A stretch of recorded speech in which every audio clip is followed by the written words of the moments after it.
going to bring in Michael Ajeto now for his presentation. Welcome, Michael. What's up, Nick? I just finished my presentation. You were a little busy. You did a fantastic panel yesterday. And then I celebrated after by not working on my presentation. So yeah, I'm excited to talk about the three pitchers I love the most. If you don't know Michael Ajeto, well, he's arguably one of the finest baseball writers at Pitcher List.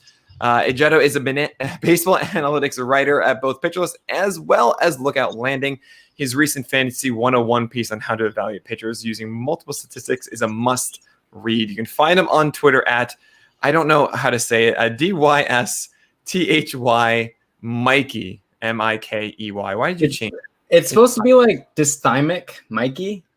And then you're just supposed to say dysthy Mikey. I could have made it dysthymic. It was supposed to be like a pun, but no one gets it. So I don't know. I just want at Ajeto or at Jetto, but yeah. What about a Neto? Do we work on that one or no? It's an inside joke, everyone. All right. Share your screen so I can get out of here and make you do your thing. But I watched it. I'm looking forward to this. Obviously, give Michael Ajeto a follow. And of course, if you can, please contribute at go.rallyup.com/pitchers. We're raising money for Feeding America. And of course, we have all these prizes that we want to give away as well. We're only 2,000 away from our goal, about 5 hours until that closes. So please contribute if you can. All right, take it away, Ajeto. Bye. All right. So yeah, these are the three pitchers I love the most. Very aptly named. They're all pitchers that I've written about. I wrote about Bieber about a year ago, Heaney about a year ago. Boyd was one of my first articles at Pitcher List. He was maybe my fourth article and one of my favorites because I think it was the first time where I felt like, in my analysis, I was moving away from, I don't know, I was just getting better and better able to use graphics and information just in a good way. And so, yeah, we're going to, as it says, these are my boys.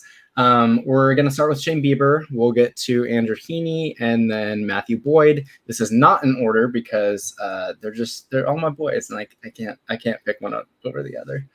And so, yeah, I guess these are just the reasons why I think that they should be talked about and why I want to talk about them. It's actually Shane Bieber's birthday today. He's turned 25, which is insane because I'm older than him. I think it's kind of crazy that yesterday was Women in Baseball Day on the Women in Baseball panel, and today's his birthday, but that doesn't really matter. So why do I love him? He's a command freak or a control freak, command freak, whatever you want to call it. He had a 4.7 walk percentage in 2018 and 2019, which is a super strong number. His secondaries are amazing. He's, you're lucky to have one pitch that eclipses 20% in the swinging strike rate department, and he has two pitches that do that. Overall, his swinging strike rate is 14%, which ranks 9th of qualified pitchers, which is well above Walker Buehler, who is, I think a lot of people rank him 5th in the kind of fantasy baseball community. So maybe throw Bieber there. His slider has a 41.5% O-swing percentage, a 35% zone percentage, and a 23% swinging strike rate percentage. And then his curveball has a 46.8 O-swing rate, a 29.6 zone rate, and a 24.3% zone rate. So he made huge strides from 2018 to 2019. And one of the reasons and we'll get to it, was his curveball. But he has been someone that people really doubted. He's kind of an underdog, and that's why I really like him. And people continue to doubt him because they don't like his fastball. And so, yeah, as I said, I really love his secondaries, and I think right now he has kind of more of a show me changeup, and if he develops that at all, I think it's something that can kind of help masquerade his fastball. So this is kind of a theoretical thing, and tunneling, I think to an extent is sort of a controversial thing. It just intuitively makes sense. But this is a graphic that SDL Cup of Joe posted in regards to Jack Flaherty. And I think it was earlier, maybe I think it was last year in regards to 2017. But you can see that in this picture, Flirty has a hump to his slider where if you think about tunneling, you want your pitches to look the same until they're not, and so at the swing decision point, you want your pitches to look the same as best as possible. And I think there are a lot of pitchers, and this is why I don't really like, for the most part, I don't really like curveballs that are really, really slow and really loopy. I think for the most part, they're kind of get me over pitches or show me pitches. And so Bieber's curveball kind of looked like this. And you can see that it kind of, at least for Flirty, and that was the same thing for Bieber, it had a little hop or hump to his breaking pitch. And so Bieber changed this, and it went kind of unnoticed. And he was just getting destroyed in the first half of last year. And then the second half was pretty dominant. And so I wrote about this, and I think June or July of last year. But you can see that over the year, his curveball, it had a lot of horizontal movement. And over time, and I kind of used the red line to signify kind of like the point where I was like, okay, this is pretty steady.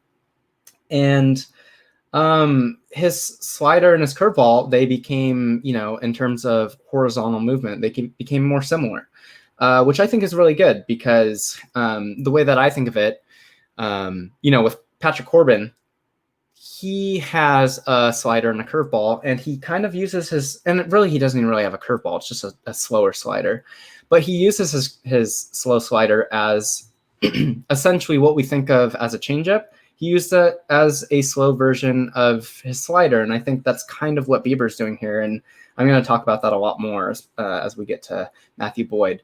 But you can see over time his curveball got significantly different. And then if you look at it in terms of vertical movement, his slider also changed in terms of just having a little bit less drop. And I know it's or his curveball, excuse me. His slider did too, but I think what's more important is his curveball. And I think maybe it's not super easy to see, especially when we don't look at vertical movement with gravity. But I think this made a really huge difference and helped his fastball tunnel better with his secondaries. And so here's a GIF of the movement in terms of vertical movement on the y-axis and horizontal movement on the x-axis. And you can see that, from the two time periods that I kind of am outlining, you can see his fastball and his changeup are moving a little bit, but his slider, it changed as well. It had basically, you could call it more rise, but really just dropping less. And the big thing is that his curveball, it's a lot more consistent, and it's right under his changeup. And that's what I'm talking about when I talk about it's kind of acting as a slow version of his slider. And so it moved from, a pitch with anywhere from like 5 to really like 3 to 7 inches of horizontal movement to something with more 12-6-ish movement. And so it in terms of pitch classification, it changed from getting classified as a curveball to a knuckle curve. And then if we look at it in terms of release speed and spin axis, you can see that his slider changed as well, but his curveball changed really significantly as well. And so clearly there was something going on between these 2 points, and I'm not sure if it was a pitch grip thing or just mechanics, intent, whatever, but he changed. And so if we think about his fastball, as I've said, my theory is that, he's been really criticized for just getting destroyed with his fastball, and that's why no one wants to believe in him. But I think in part his new knuckle curve has helped kind of masquerade his fastball's flaws. And I actually think that his fastball is better than a lot of other people do. But like, if you look at the numbers on the left, and I think I don't want to get in trouble here because we're looking at a pretty small-ish sample. I think anytime after about like 100 batted balls, I start to feel better about it. But like these, these things take a long time to become more stable, or I think a better word is reliable. And so like the first time span, like this is worse than like Dylan Bundy. This is worse than anyone who has an awful fastball. None of these numbers are sustainable. I think Alex Chamberlain's done a lot of cool work in looking at pitches at the pitch level. And there's just a lot of statistical variability. And I think that Bieber was kind of, you could look at these two time frames and say, yeah, I mean, like his fastball wasn't that bad, but it's also not this good now. And I definitely don't think his fastball is as bad as it was in the first time frame, but I think, you know, his second time frame numbers, they could be pretty accurate. Obviously, with his Wobacon, we will probably see that regress towards his ex-Wobacon, but that's not a bad number. Like, I don't have the number on the top of my head, but for four-seam fastballs, on average Wobacon's, it's near the like 400 mark. So I think we're seeing pretty real changes, and I don't think that we need to see Shane Bieber have a good fastball. I just think that he can have a better fastball. And so I wrote about this. I wrote about this last year, and I think he was kind of making a lot of different really cool changes and trying to, I don't know how much of it was purposeful, but I think the important thing is that he was making the changes. And so I wrote about some other changes that he was making, and, you know, I was dealing with some pretty small samples. And I want to admit that I think Alex Chamberlain's kind of research was coming out at this time. And so I was kind of misusing, in a way, the pitch type level data, because they do take a really long time to kind of become more reliable. And so I was getting a little liberal with how I was using the numbers. But I think there's just a lot of things that he did that, you know, were approach. It wasn't numbers. It was, you know, pitching more away from lefties and using a more up and down approach and using fewer fastballs and 0-0 counts. Shout out to Alex Fast. And then if you look at his pitch properties, you know, he's in decent company. If I want to cherry pick some pitchers, Chris Paddock, Griffin Canning, Luke Weaver, these are really good pitchers. And obviously, I don't think, even if he does elevate his fastball, I don't think his fastball is as good as Chris Paddock's, and I don't even think it's as good as Luke Weaver's. But I think just if you look at the company that he's in, most of the guys here are ranging from, you know, 7.7% swinging strike rate to, you know, 11.4. And he's like by far, I mean, he's with Andrew Cashner, who is another guy who kind of pitches to the bottom of the zone and pitches to contact, whether he's trying to or not. I think this has more to do with how he's pitching rather than his pitch itself. So I think there's room to grow with his fastball. And I think that can help him in the swinging strike rate department, as well as help his other pitches play up and just not get beat around so much. Because, I mean, there was a Pitcher List article that came out in early 2019 where it was like, oh, this is the end of Shane Bieber. And I think that's kind of ridiculous, because Patrick Corbin's a thing. He has an awful fastball. So if you look at, you know, this is in regards to active spin. If you look at his fastball, a 91.3% active spin is really good. That means he spins his fastball really well. When it comes to velocity and overall spin rate, you know, he's more ordinary, but I think it's important that that the amount of spin that is active, and that's kind of a word some people use, you know, pitch efficiency.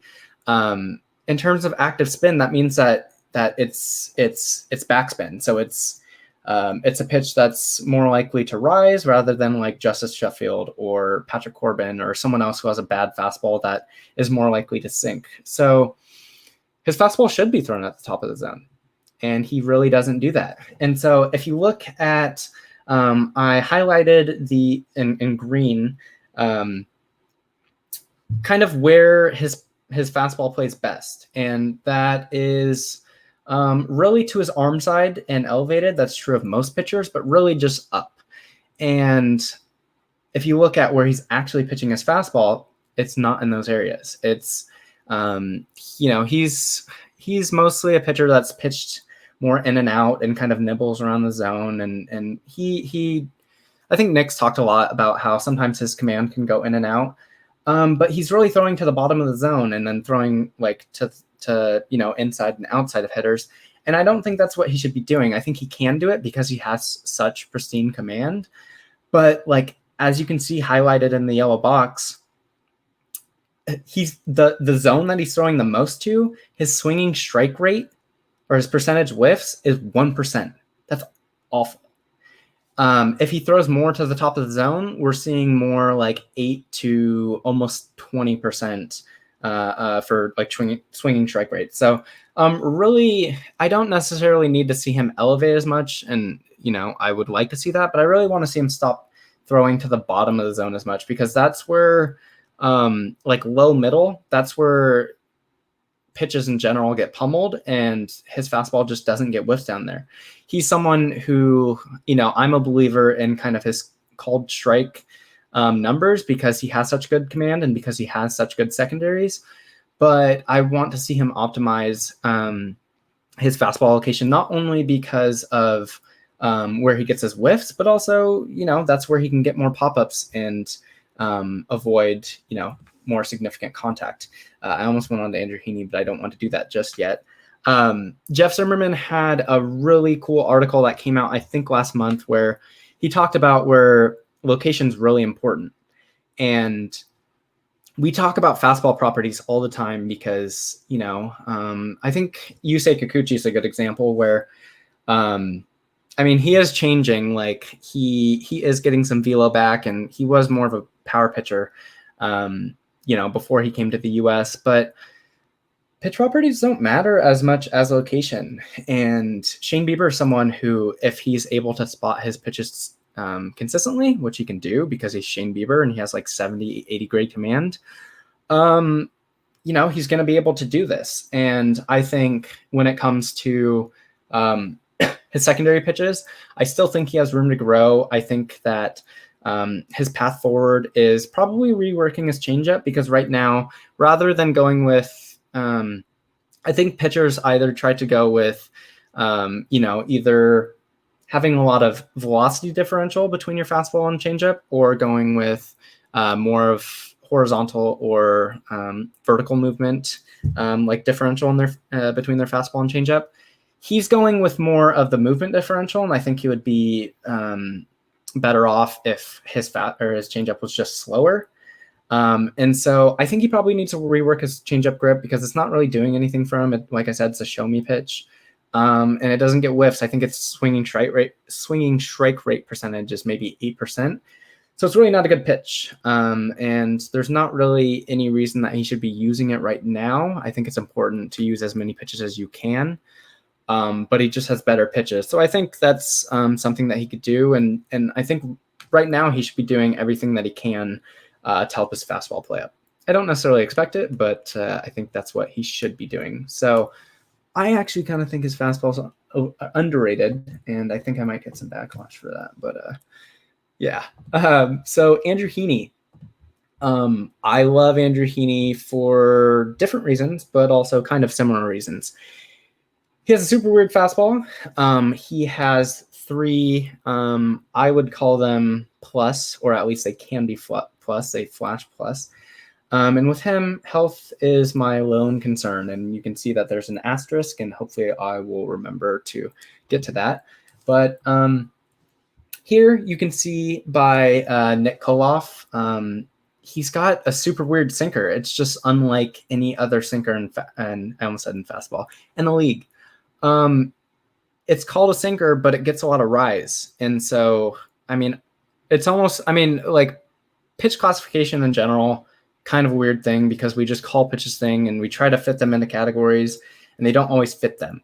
And so his fastball or his sinker is kind of a unicorn in that it's not really a four-seam fastball and it's not really a sinker. So as you can see here, it's just completely alone.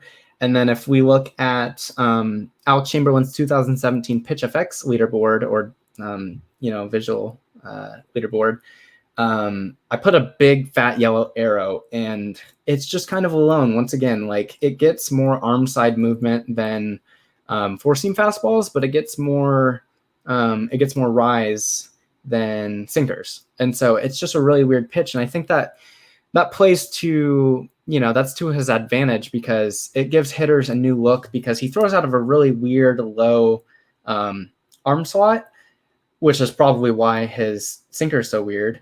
But also his pitch properties are really unique. And so I think for those reasons, and because he spins his sinker really well, like it's one of the, in terms of active spin, which I was talking about earlier, it's probably the best sinker in the league, and it's one of the best fastballs in the league.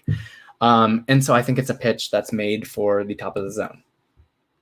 And so you can see here, again, like Sandy Alcantara, he has a good sinker, but it's not like Heaney's. It's something that he throws in and out and off the plate, and people will chase because it's just a nasty sinker.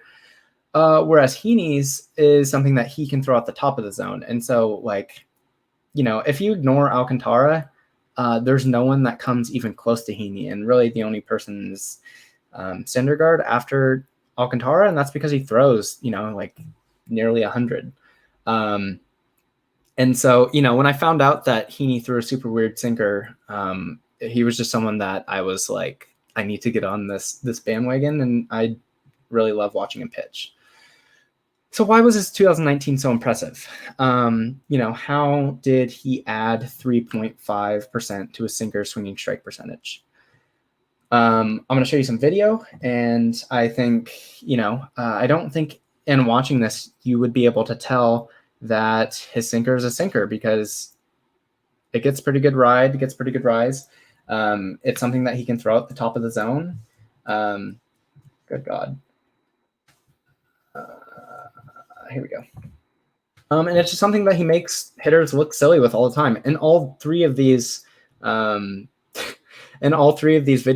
he's kind of missing his spot up. But like Dan Vogelbach is a really good hitter. His swinger percentage is one of the. I should say he's a really disciplined hitter. I'm not sure he's a good hitter, but he's a really good fastball hitter, and he's really disciplined. And he swung through that at the top of the zone. So in all these videos, I need to mute that because it's just annoying. But he can throw his fastball at the top of the zone. And I think it's something where I know Eno Saris has talked about how it might be a little harder for him because of his arm slot to naturally just keep it at the top of the zone. But when it is up there, it's really, really, really good. Again, sweet Jesus. Like, this is like nearly Garrett Cole dominance at the top of the zone. Obviously, it's really important that he's throwing to his arm side, like I said with Bieber, because to his glove side, he doesn't get as many whiffs. And that's not necessarily because he can't throw to his glove side. It might have to do with just how he's using it specifically against different hitters. But you can see here from 2018 to 2019, he really threw to the bottom of the zone, to the center of the zone, in and out. But that's not where the whiffs are. And so if you look at his approach from 2018 to 2019, you can see that his approach changed from, throwing low in the zone, in and out, to, somewhat of the same kind of stuff, but he started elevating way more, which, is why his strike percentage went up. Because if you look at the graphic on the right, if he's throwing to the bottom of the zone, his swinging strike rate is going to range from 3% to, 7.5%. Whereas if he throws to the top of the zone, that's more than, 1/4 of the time that he throws the pitch that he's going to get a whiff. So really, it doesn't make any sense to do that. Especially because, as I talked about earlier, at the bottom of the zone, you're going to get beat up. And I really hate when people throw a lot of words on their slides because I think it distracts viewers, but I did it here because I finished my presentation 5 minutes before my presentation. But he was a he was a 2-pitch pitcher for 5 games. So if you compare his 2018 and 2019, the red line really signifies like there were a couple games where he was really, really just throwing a sinker, which, like, if I told you that a pitcher was going to throw his sinker his sinker 60% of the time. Not great. And he wasn't using his changeup at all. So really he was just going with like flat out 2 pitches, and he was getting lit up a little bit, but like his pitches were still doing well in terms of getting whiff. So as you can see here, without his changeup, he had about, a 20.5 K minus walk percentage and a 2.49 home runs per 9. And then, as he transitioned to using his changeup more, incorporating it more, throwing a sinker less, in a 70 inning sample, a 22% K minus walk percentage, and a more manageable 1.67 home runs per 9, but still not great. I think if you look at Fangraph's home runs per 9 plus, which normalizes it to league average, it looks a lot better, but it's still not great. I think the nature of throwing, a high spin fastball at the top of the zone is it's going to get put in the seats more, just because you're going to induce more pop-ups, but you're also going to induce more fly balls. And so I think he still has room to grow, but I think, the ball, like a lot of other players, it didn't help him. So yeah, it might seem weird to say elevate your sinker, but I think there's a lot of pitchers that have sinkers that you can elevate.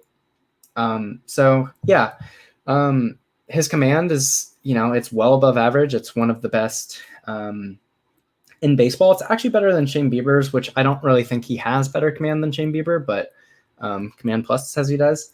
So yeah, his numbers are all really good. His sinker, it gets a lot of whiffs. It doesn't, his O swing percentage isn't, I think it could be better, but I think that's because he throws pitches out of the zone low and in and out, whereas he could get a lot more chases up.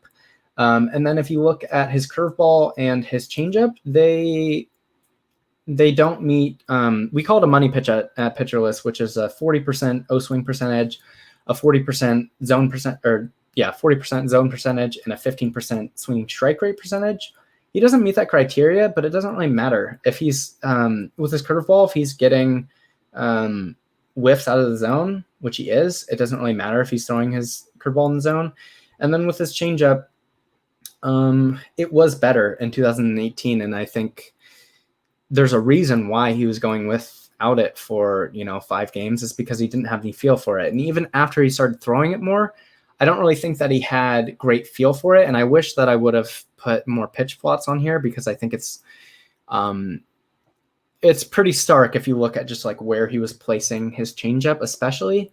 So I think and you can read about all of these guys at Pitcher List. You can read all my articles and like why I really love them. But Heaney, he has basically the blueprint for me is kind of like the Blake Snell blueprint, is where he can throw a sinker at the top of the zone. He can throw his changeup arm side, and he can throw his curveball glove side. And there's 3 GIFs that I put in the article where he's pitching to Mallex Smith, and he just throws 0-0 curveball, 0-1 curveball, 0-2 curveball. He gets whiffs on every single one out of the zone. And Mallex Smith might not be the greatest hitter, but it's still impressive nonetheless that he didn't even have to go to a sinker. He didn't even have to go to his changeup. So I think it's really impressive that he did a lot of this, just with 2 pitches. I wish that he would diversify his repertoire more. But I think he's in really good shape. And I think, he had some pedigree, but I think he's kind of underrated, just overall in the industry, whether that's fantasy or real life baseball. And I wasn't going to go without talking about Matthew Boyd. I kicked around talking about maybe Joe Musgrove or some other pitchers, Dylan Bundy maybe. But in my heart, I'm a Boyd friend. Nick calls it, Boyd Boys? But I think Boyd Friends is more inclusive and more hilarious. So Matthew Boyd is, I feel like he was one of the pitchers that I was kind of early on. And so maybe that's why there's a special place in my heart for him. But also he's just a good guy and a really good pitcher. Why do I love him? 2019, it's really the same thing with Heaney. They both had a 1.89 home runs per 9. And I think it's really unrepresentative. I think I can kind of see him doing the Korbin thing, And I think that he has already talked about changes that are on the horizon for him. And so if you look at from 2018, 2019, I wrote about his 2018 season. And when I wrote about him, I was like, hey, he is doing a lot of, really Patrick Korbin-esque things. And so in my mind, I was like, I would love to see him throw his slider more. He doesn't need to throw it as much as Patrick Korbin because not a lot of people do that. But I'd like to see it more. And he did do that. But also, he threw his fastball more, which is not good. He threw his fastball about 50% of the time, throughout the year, which I don't think that he needs to do. I would say he has a good fastball because of the whiffs that it gets on it, but it gets beat up a lot. And I think he has the repertoire that Heaney doesn't have, which is why, gun to my head, I think I would take Boyd, even though Heaney's got a little bit better of command. He did some really cool things in 2018 where he was, Patrick Korbin obviously really varies the spin of his slider and his curveball. And Boyd was kind of doing the same sort of thing, not exactly like him, but he was kind of taking that route. And so I think his curveball can be workable. And his changeup was something that, if I remember correctly, it was a money pitch in 2018, or maybe even 2017. And so he's flashed promise with his changeup before. And I think, again, like the Bieber thing, I think that can help his four-seam play up. But he said it himself. He really fell in love with the fastball slider combo, and that really just made him a two-pitch pitcher, just like Heaney. So I think that's why they both got beat up in 2019. And I think that's also why they also got a lot of swinging strikes because they're really good pitches. So this is what I put in my article, and I wish Texas Leaguers was still around because, well, it is still around, but not these graphics. Because they have really nice graphics for looking at release speed and spin angle. And so you can see, like, on the left, Patrick Korbin, 2017, he does a really, really good job of varying the spin of his slider, and then also his curveball. So, across the board, there's a really big band with his slider and also sort of his curveball, where, like I was saying earlier, he has a slider, and then his curveball is kind of a slow slider. If Matthew Boyd can do that, I mean, really, if you think about it, there's kind of within two pitches, and this is why I talk about, like, we're calling them fastball and a slider, but you can vary them so much within them. So in a way, you can kind of turn it into four different pitches where it's like, if you look at the spin angle on the x-axis, you can spin it at a lower rate and throw it hard, or spin it at a higher rate and throw it hard, or you can throw it at a lower rate and throw it slower, or throw it at a higher rate and throw it slower. Sorry, that was a word salad, but going forward, I was like, the repertoires are really similar. I think Boyd has a better fastball, and I think he has a better changeup. So really the difference is how much can he make up ground on his slider? And I think he's done that.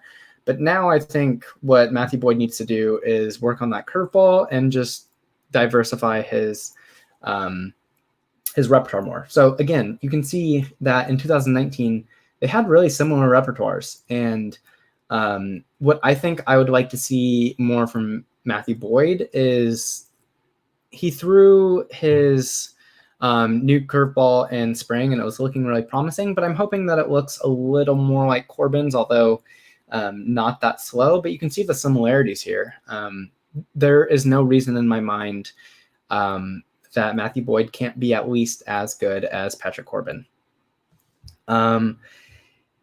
And so, yeah, the path forward for me, I think that Boyd can look a lot like Korbin. I think he's going to work on a slower version of his slider. He is probably going to throw more changeups. Some things that aren't talked about as much is I think that he should get more slider heavy, and then I think he should also pitch more to his arm side, because like anyone, your fastballs are tailing away to your arm side, so they're obviously harder to hit, especially against opposite-handed hitters. And so I don't think he did that very well in 2019, and I think that's something that he can do. So all three pitchers are pitchers that I think, a lot of the differences or a lot of the changes that they need to make are sort of the same changes, but they all have the tools. It's all about just, taking advantage of them. So Nick, I pretty much finished. I'm supposed to go for like 20 more minutes, but I didn't get a chance to practice this. All right, so I kind of rushed through it. So talk through it with me. Okay, so I mean, a couple things. First of all, were there anyone else? I mean, you mentioned Musgrove, you mentioned Bundy. Let's just talk about them really quickly. With Musgrove, what would you have discussed? I mean, obviously not as in depth, of course. It's just these three guys, but what is it about Musgrove that made you consider him for those things? So I wrote about him, and I wrote about Beatty. I think somewhere around January. It's been forever now. But one thing that I wanted to talk about with Musgrove is like not all of my, but a lot of my pitching analysis, in this day and age is moving towards looking at pitch contact. And I think a lot of people do it kind of in the wrong way because they say, hey, look at this guy. He had a 0% barrel rate percentage on his fastball, or his X-Well Bacon was 279 on his fastball.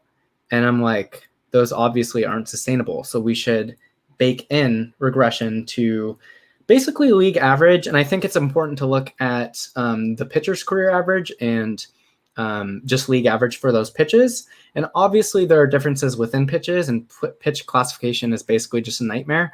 But there's not that many pitchers that can sustainably overperform league average.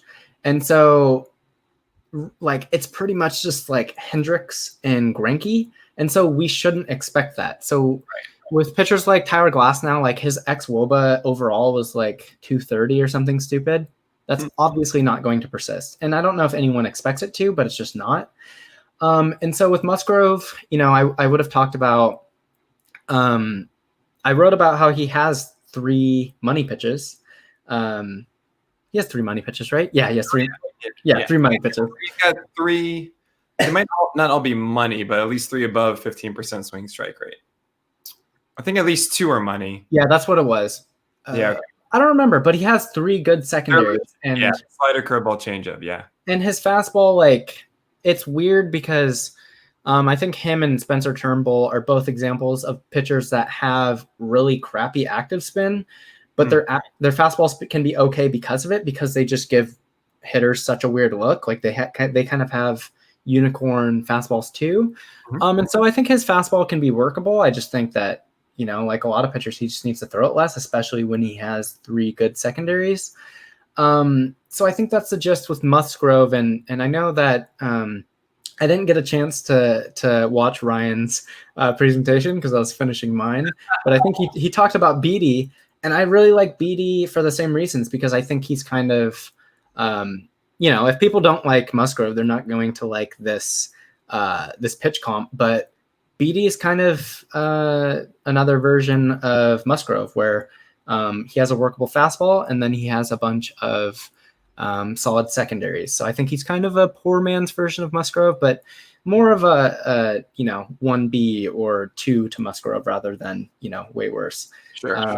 And then yes, he said Bundy as well, which again, I cannot forget how it's 1:30 in the morning and I really want to go to bed, and all I get now is a message from Fast, who should be asleep, talking about Dylan Bundy and his whiff rate on 0 sliders down and away, which is like the most specific thing, but but Bundy is like so far and away the highest at 64%. And he's like, this pains me so much, Nick. I was like, this is so you right now. But Dylan Bundy is like the joke. And, I would say one of the players that we've all been so excited to watch in the transition. He's finally outside of Baltimore. I can't wait to see him with a new organization. And I have some things to mention there, but beside that, talk about more Dylan Bundy and like why you'd gravitate to him. Yeah, so I feel like it's really easy to comp Patrick Korbin to a lot of players because he's kind of the gold standard for, hey, you have one good pitch, use it a lot. Right. But Bundy does have a pretty similar repertoire, like in terms of like repertoire, pitch mix, efficacy, and just movement. Like it's really similar to Korbin. I just think that he can do some things better and have, like, no one really has a slider as good as Korbin's, but like people don't talk about Bundy's slider that much because he's been so bad. Mm-hmm. And so pretty much I don't think it's as easy as and I did this in my Bundy article, but just like taking numbers and plugging them in and being like, voila, we have a new pitcher. But it was a kind of nice way for me to theorize, if he made a pitch mix, what would his CSW look like? And if he made a pitch mix, what would his ex-WOBA or ex-WOBAcon on his pitches look like? And, he throws one of the worst four-seam fastballs in the league. Yeah. So he's one of the few pitchers where we're like, hey, throw your sinker more because it doesn't get beat up as bad. And so I do expect, I don't know how much he was doing it in spring. Like he definitely wasn't doing as much I would have liked to have seen, but he started making changes late in the year where he was throwing his sinker more and then also his secondaries more, which means less of his crappy four seam. Right. And so that, Alex Chamberlain talked about it at First Pitch Arizona, where like, if you have a bad pitch and you replace it with a good pitch, like you're going to get significantly better. And it's kind of the same idea here where you have a bad four seam, you can replace it with a sinker, and then you can throw like Musgrove, like Beatty, you have secondaries that are good that you can throw more. So, he gets dogged on a lot, but there's a reason why he had pedigree and why people were, I guess, just optimistic about him. So he's been a below average pitcher, but I think at the very least he can be above average. He had pedigree, and then they're like, hey, let's take that pedigree and take a good part of it and just remove it for a while. That's what the Orioles did when they don't throw cutters. And then we call it a slider because that's really what it is, but in his head it was a cutter. Mm-hmm. And it's crazy that they're like, all right, throw it. I'm like, this is amazing. Like, what are you doing? Yeah. And I think people also forget with Bundy is that there was a time when his changeup was his best pitch. Yeah. That used to be a really, really good offering when he first came up. And if he has that changeup and a slider, and right, he's throwing fewer fastballs. I don't know if necessarily the answer is more sinkers. There's been very few situations where I think that has actually worked. I understand that the four-seamer is bad. I wonder if there are ways to make that better, if just by throwing less of or fewer of them. Right. Like how Tanaka does. Like Tanaka does not have a good fastball, but he throws like 28 to 35% of them and throws tons of splitters and sliders, and that works. Mm-hmm. So maybe there's something there that Bundy can do. I am curious. This is something just thinking about you talking about Heaney and now obviously Bundy going there. Do the Angels really have much of a track record tinkering? Right. I think of pitchers there, and I don't really think of them changing a whole lot and really taking out, squeezing out the most potential out of their pitchers. Is that any sort of concern here? Yeah, they're definitely not. I've never thought of them as a very progressive organization. Like Mike Scioscia, was their manager for God knows how long, and he's the reason why Jerry DiPoto got pushed out. And so I do hope that they are kind of moving, because there are a lot of organizations like the Mets and like the Pirates where people are like, oh crap, like Musgrove's going to be stuck forever, Thor, blah, blah, blah. But now they have, they've been making philosophical shifts, especially I would say with the Pirates. Oh, yeah. So I think I would say with the Angels, I'm not super optimistic about it, but I do think it's better than in past years. It just sucks because like I got a lot of crap because I did the Angels write-up and I was like, oh, this rotation's dope. Yeah. And people were like, like people were getting their pitchforks out. And I was like, I just mean I really like them and think they're interesting. Yeah. But it is a shame that, they're across the board pretty interesting. I wish that they would have gotten Cole because if they had more security at the top of the rotation, like there's a lot of potential in this rotation.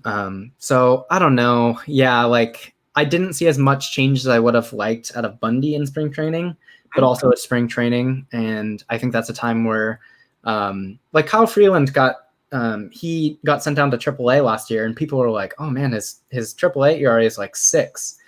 And it's like, yeah, but his coaches also told him like only throw these pitches, right? Like don't use your whole repertoire. So it's hard to kind of make assumptions about that.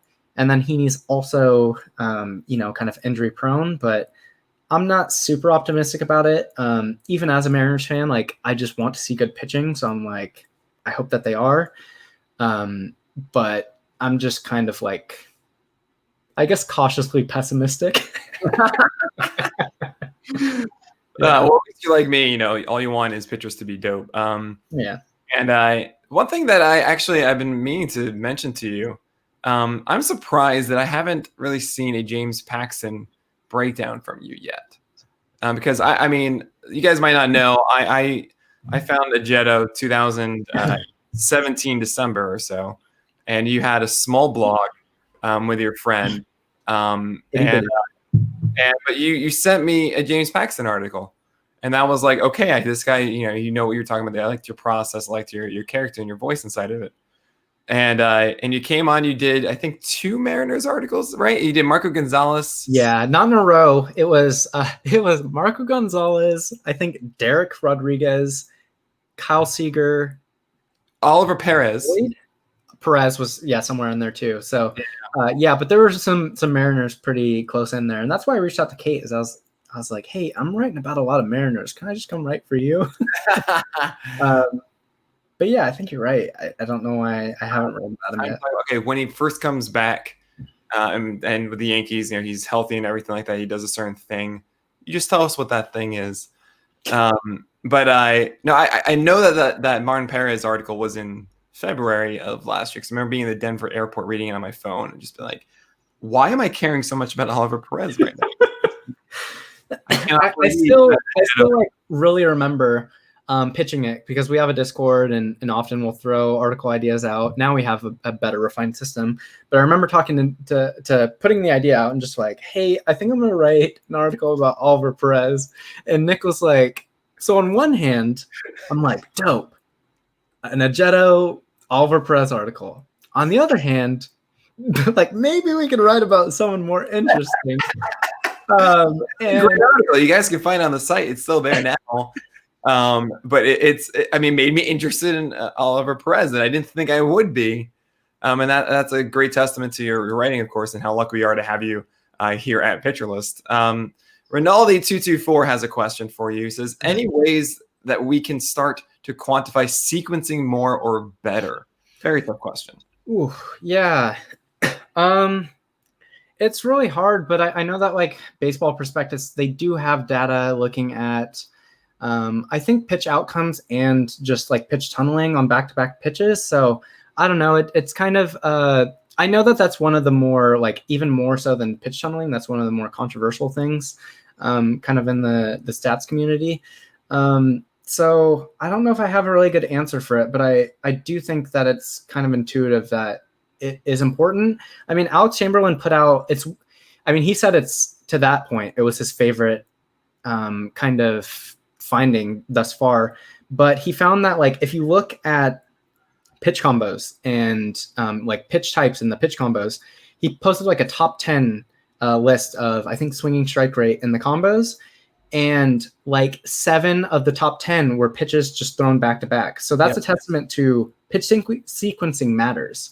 If you throw 2 sliders in a row, it's going to be better than if you throw a changeup and a slider in a row. So I mean, I think there's a lot of evidence for it just with people like Wade Miley and like things like that. Mm-hmm. So I know that I didn't like very specifically answer the question, but I do think that it's really intuitive. Well, I mean, it's something that's going to be very, very hard to quantify just because it's a human element.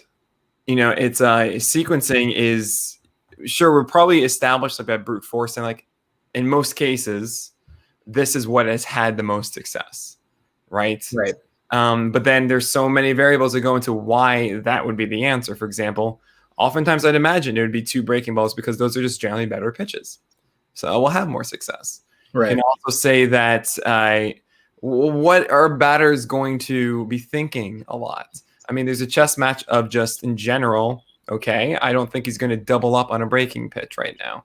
So, okay, so then they'll commit more on that second one. There's also the element of the pitcher refining on a second pitch. The more you do something, the more precise you get with it generally. Mm-hmm. So on the second one, most part, it will be just as good, if not better, than the first one.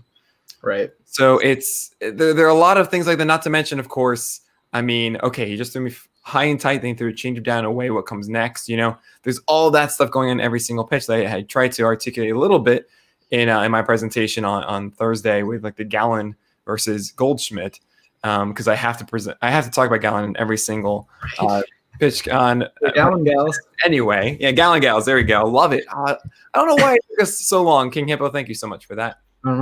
But yeah, I do think there are things to do with sequencing that we can look into more. There is, I do think there is another wave of stuff for us to do. Let's be as vague as possible when it comes to pitches and sequencing, all this kind of stuff. That is going to open a lot of doors and different ways, perspectives for us to understand what's really going on inside of at-bats. Mm-hmm. But it's going to be a while. I mean, that takes a lot of machine learning. And then essentially with that machine learning, is that the way we want to do it? Like, are we constructing the right learning method in the first place? Right. So it's going to take some time. Meanwhile, I'm just going to try and sit there and try to dissect it as much as I can. Yeah. It's the best we can do. But it's very tough. All right. I'm going to be negative for a second. Let's do it. Who would be on your 3 pitchers I hate the most panel? And I don't mean it like I dislike them. Right. It's more of just, okay, there's a common theme in all the pitchers you like. It's that they're unique. They're weird, right? There's a flaw about them, and you're rooting for them because they have this really good thing. You want them to succeed at it, right? You want them to squeeze out their full potential and get over that hump. That's the commonality I see here. Uh-huh. Who are like 3 guys that's just like, all right, I just don't see that kind of future for them. So, I think this might be a little controversial, but I don't think Jack Flaherty is as good as he was in 2019. Okay. It's kind of a lot of the batted ball stuff. It just seems unsustainable. So I do think he's good. I think he's definitely a top 10 pitcher, but I guess you have him at 9. Do you still have him at 9? I do, but I'm not going to actually when I do my next one. Okay. Because I feel like people are like pushing him up to like, it's gonna be like 11 or 12, I think, for me. Okay, so that's more in line, kind of. Man, you have Paddock so high. Paddock? Well, I brought him up because he was originally a little bit lower because it was 180 was the limit. Mm-hmm. And without that, I think the Padres actually let him go more than just your standard 5.6. Okay, and that's a very valuable thing in a short amount of time. Yeah, high IPS. There aren't like I feel like. You want me to say it? Go ahead. You sure? Oh no, maybe not. I don't really love Madison Bumgarner. Okay, yeah, go ahead. I mean, I remember when I don't remember where it was, but I was talking to Justin Mason on some stream, and he was super happy because he was like, yeah, say that you hate Mad Bumgarner because, I'm professionalist. But I do remember, like, after looking into it a little more that, like, especially his swinging strike rate stuff, it surprised me. But I just kind of think that he's deteriorating and that, especially with like velo going down and injury stuff, I don't love him, but I might have the pendulum might have swung too far. I will say that pitchers like Chris Paddock and Tyler Glasnow, Paddock I'm more optimistic about because it sounded like he was working on a nice curveball. And I thought that his curveball was more of a get me over, show me curveball last year. And I think that from what I heard, it was developing. Glasnow, I don't like as much. Like, I think he's really good at legitimately limiting hard contact, and he's a good pitcher. But there are command issues. And then also he doesn't have a third pitch. And like he added that splitter, but it's like, okay. We talk about all the time, like we want that to be a third pitch. So those are two guys like I really love watching pitch, and I love them as pitchers. But when you think about it in like a fantasy context, aren't guys that I like so much. So, so on the Bumgarner thing, I am gonna lower him a little bit, but it's probably gonna be to like 33 or something, like maybe that or so. It's not gonna be. I think a lot of people are gonna push him back to like 35, 40 and stuff. I know Rob Silver actually made a point being like that the Madison Bumgarner relative to everyone is actually kind of benefited a lot by facing the pitcher more so than others, which I don't know if I'm going to put a lot of stock into. I do like the fact that his swing strike rates went up last year. He hasn't really had the smooth seasons much, save for last year. And I think he just got kind of burned by the home run ball while his skills underneath improved a bit.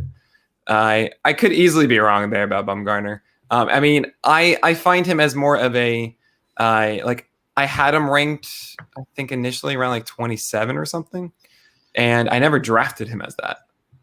You know, it was just I felt comfortable waiting. Cool, I'm getting my other guys that I like my Gallon and my Wheeler and my Carrasco, Kluber, and so on. And I might find myself even saying, you know what, I prefer David Price at the end of the day instead of Bumgarner. I think the price will be better. I didn't even mean to do that, but I do think that like the fantasy price will be better. Bumgarner, he just doesn't have enough secondary to me. Yeah, the IPS is the thing though, and I'm trying to really figure out internally how much weight should I be putting on innings per start, because by a start basis, I mean that is a huge thing still, even though we're not getting as many innings as it's obviously a shorter season. I want guys that can then consistently be 6 or longer in this short season. So the higher floor there is very tempting.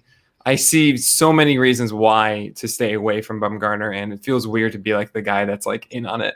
Right. I'm like, I don't really love him that much. It's just the price is there, and it like makes sense to me.